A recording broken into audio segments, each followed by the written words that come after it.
ni mwendelezo wa sehemu ya kwanza ambapo tulishia. Kama hujaona sehemu ya kwanza, unaweza ukaenda kuitafuta, nimeipini hapo juu kabisa kwenye page yangu ya Facebook na kwenye page yangu ya TikTok. Ukipandisha hapo juu utaona sehemu ya kwanza. Sehemu ya kwanza nimeelezea kama dakika 24 na huu ni mwendelezo wa mwanzo kabisa, mwanzo wa maswali 5 ambayo yanahusiana na uwepo wa mwanadamu.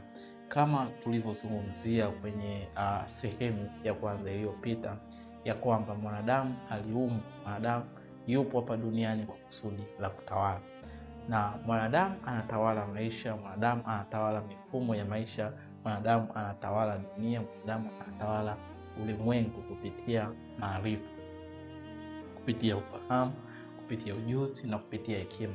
Kwa hiyo mwanadamu anapokuwa na hivi vitu, ndivyo vinavyomwezesha mwanadamu kuweza kutawala mazingira yake, kuweza kutawala maisha yake, kuweza kutawala changamoto, kuweza kutawala vishawishi, kuweza kutawala kitu chochote ambacho kinajitokeza mbele yake. Kwa hiyo na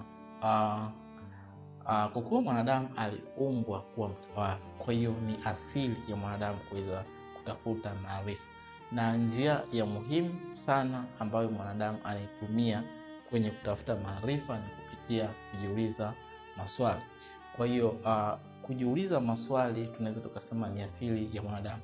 Kwa nini tunasema ni asili ya mwanadamu? Tunasema ni asili ya mwanadamu kwa sababu ni kitu ambacho mwanadamu anawekewa ndani toka anapozaliwa.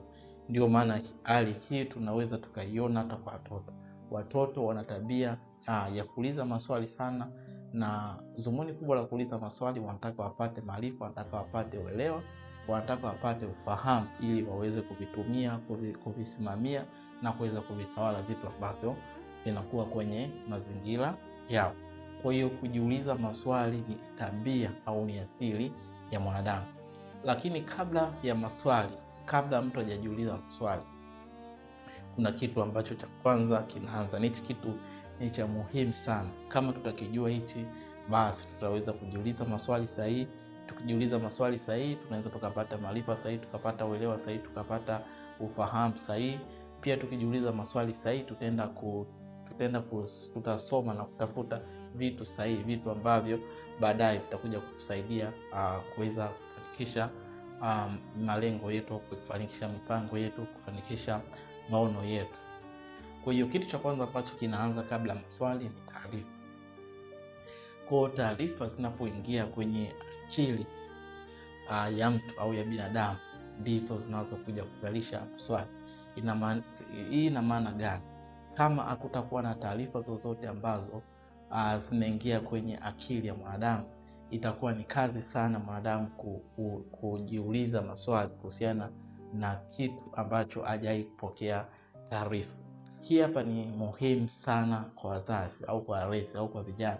Tukitaka tuweze kujiuliza maswali sahihi, lazima tuanze na taarifa sahihi. Tukitaka kujiuliza maswali ya maana, lazima tuanze na taarifa za maana. Tukitaka tujiulize maswali yenye maana, maswali ambayo yanajenga, inatakiwa tuanze na taarifa zinazojenga, tuanze na taarifa sahihi. Kwa hiyo kitu cha kwanza ambacho ni cha muhimu na ni cha msingi sana katika uzalishaji wa maswali ndani ya akili zetu, ndani ya akili ya mwanadamu, manake ni taarifa. Kwa huu ndio mchakato ambao unatokea pale mtu anapojiuliza maswali mpaka anakuja kuzalisha maarifa. Kwa kitu cha kwanza kinaanza taarifa. Mtu anapokea taarifa kwenye mazingira, taarifa zile zinakuja kuzaa maswali. Zikizaa maswali, hii ndio michakato ambayo inatokea mpaka inayopelekea mtu anapata majibu yale maswali ambayo alikuwa anajiuliza ndani ya akili yake. Kwa kitu cha kwanza ambacho kinatokea, mtu akiwa na maswali kwenye akili yake ataenda kusoma vitabu. Mtu akiwa na maswali ataenda kusoma tafiti mbalimbali zinazohusiana na yale maswali ambayo anajiuliza ili aweze kupata majibu. Pia mtu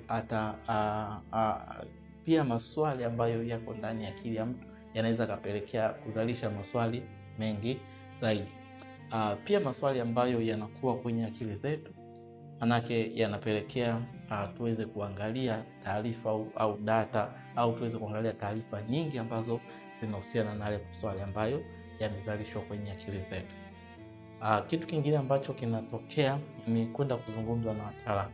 Kwa hiyo maswali ambayo tunajiuliza kwenye akili zetu pia yanatusukuma au yanatupa motisha ya kutufanya tuende kuuliza wataalamu ili tuweze kupata majibu ya yale maswali ambayo tunakuwa tunatafuta. Kitu kingine ambacho kinatokea ambapo tunapojiuliza maswali kwenye akili zetu, kunakuwa na tafakari ya kina sana. Tunakuwa na tafakari za kina ambazo ni za kibinafsi. Kumbuka, kutafakari ni njia pia ya kuzalisha majibu. Kutafakari maanake unachukua taarifa kutoka sehemu mbalimbali, unachukua uzoefu ambao umeukusanya, upo kwenye kumbukumbu zako.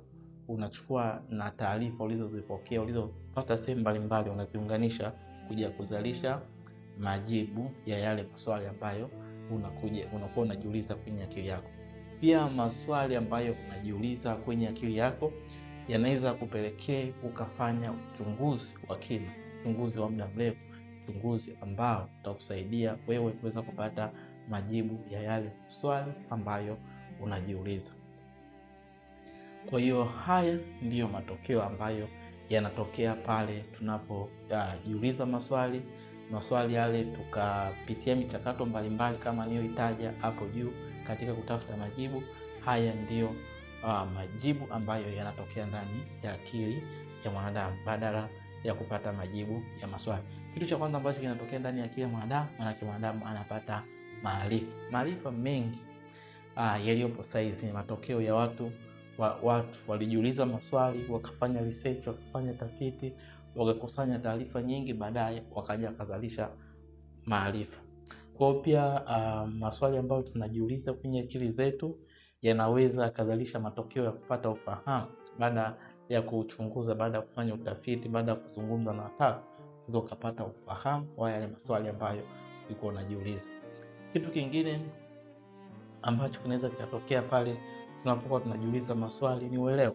Pia kitu kingine tunaweza tukapata maarifa, kitu kingine tunaweza tukapata hekima.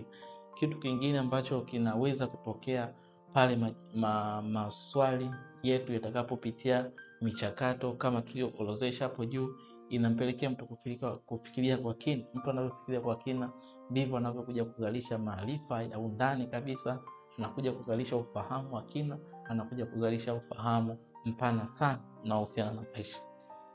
Pia maswali ambayo yanakuwa ndani ya akili zetu yanaweza kupelekea twende tujiulize maswali mengi zaidi. Pia maswali ambayo tunajiuliza kwenye akili zetu yanapelekea ukuaji wa akili zetu, yanapelekea maendeleo ya akili zetu, yanapelekea ustawi na upanuzi wa akili zetu. Na hivi vitu vyote vinavyotokea baada ya kujiuliza maswali ndivyo vinavyotumika kuendesha biashara zetu, ndivyo vinavyotumika kuendesha mifumo ya mahusiano yetu, ndio zinazotumika kuweza kuendesha maisha yetu, kuendesha ulimwengu na kuitawala mifumo yote iliyopo ndani ya ulimwengu. Kwa hiyo kujiuliza maswali ni jambo la msingi sana, kwa sababu matokeo ambayo yanakuja kutokea mwishoni badala ya kuyajibu yale maswali ni ya muhimu na ndio yanayotufanya tuweze kuendesha maisha yetu na tuweze kuyatawala maisha yetu. Kwa jambo la msingi hapa ambalo inatakiwa tulielewe, ili tuweze kujiuliza maswali sahihi, inatakiwa kwanza na taarifa sahihi. Kwa hiyo ukiwa kama mzazi kutaka mwanao ajiulize maswali ya maana, ajiulize maswali ya msingi, lazima uanze na taarifa za kweli. Lazima uweke vitu vinavyomzunguka mtoto wako viwe ni sahihi kulingana na umri wake, viwe ni vitu ambavyo vinajenga, kwa sababu vile vitu ndani yake vimebeba mawazo, na hayo mawazo yanapoingia kwenye akili ya mtoto ndio yanajenga msingi wa maswali. Kwa hiyo maswali yatapitia mchakato, yatakuja kuzalisha vitu hivi hapa ambavyo ni vya muhimu sana. Kwa ukianza na taarifa za ovyo, ukianza na taarifa ambazo hazina msingi, ukianza na taarifa ambazo hazina maana, manake zitapelekea ndani ya akili ya mtu ajiulize maswali yasiyokuwa na maana, maswali yasiyokuwa na msingi. Matokeo yake anakuja kuzalisha maarifa, anakuja kuzalisha ufahamu, anakuja kuzalisha uelewa ambao hauna faida yoyote katika maisha yake, hauna faida kwenye jamii, wala hauna faida katika biashara yake au katika kitu chochote ambacho anakifanya. Kwa hiyo maswali ambayo maswali ambayo yalikuwa anajiuliza ni maswali ambayo yanakuja kumpotezea muda na kumpotezea nguvu. Mwisho wa siku manake inafanya maisha yake yasiwe na maana na maisha yake yasiwe na muhimu kwenye jamii za watu. Kwa hiyo kujiuliza maswali ni asili ya mwanadamu, ili atuweze kukwepa. Kila mwanadamu anajiuliza maswali, lakini maswali ambayo tunajiuliza yanategemeana na taarifa ambazo tunaingiza kwenye akili zetu. Hapa ndipo inakuja umuhimu wa yale maswali matano, maswali ambayo kama tutapata majibu yake sahihi, na hayo majibu yake sahihi tukaingiza kwenye akili zetu kama data, kama information, yatajenga msingi mkubwa wa kuzalisha maswali mengi sana kwenye akili yako. Na hayo maswali kama yatapitia michakato kama hii tuliyoisema, kusoma vitabu, kusoma tafiti, kuzungumza na wataalamu, kutafakari, kufanya uchunguzi, itakupelekea uweze kupata maarifa mengi sana, ufahamu mwingi sana. Itakusaidia akili yako iweze kukua, akili yako iweze kustawi, akili yako iweze kupanuka, ili akili yako ikusaidie kuweza kuendesha maisha yako. Kumbuka, akili yako ndiyo injini yako. Bora maisha yako, uimara wa maamuzi ambayo unafanya inategemea sana na nguvu au na uwezo wa akili yako. Kwa hiyo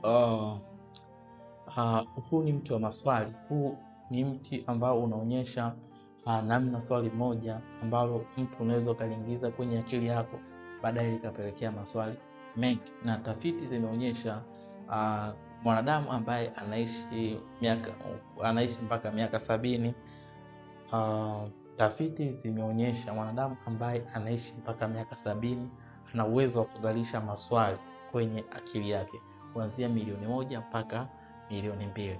Kwa hiyo kama hayo maswali yatapitia ile michakato tuliyotaja, michakato ya kusoma, michakato ya kufanya uchunguzi, michakato ya kufikiria kwa kina, michakato ya kufanya utafiti, manake itapelekea mtu aweze kuzalisha maarifa mengi sana kwenye akili yake, na haya maarifa ndio atakayokuwa msingi wa kujenga maisha na hatima bora ya mtu. Kwa hiyo huu ni utangulizi mfupi sana ambao sehemu ya kwanza ni kuelezea